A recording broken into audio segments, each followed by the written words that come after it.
I'd like to shift a little bit to a special segment that we call the Collective Quickfire. It's a fun way to get some valuable nuggets of insight from you before we end the episode.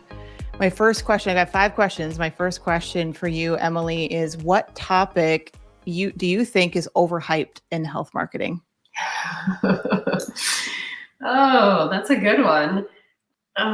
It's going to kill me to say it, but I mean, to me, just in general, it's the social media.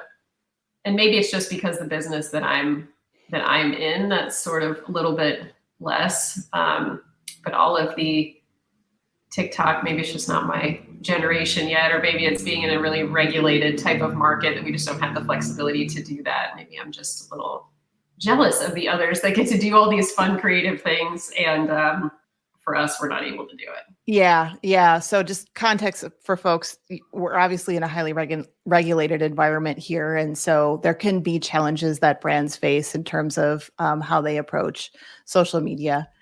Next question, what do you outsource versus what do you keep in-house?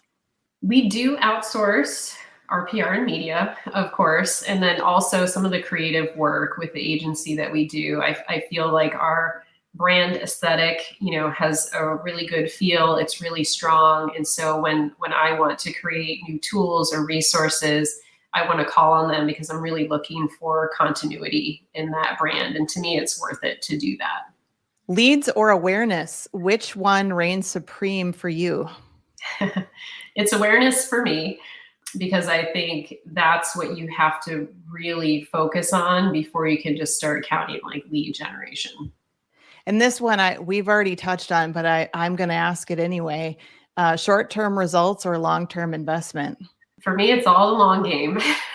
I don't do anything for short-term, but I also feel like, trying to change a standard of care in healthcare or any space, you have to be willing to play the long game.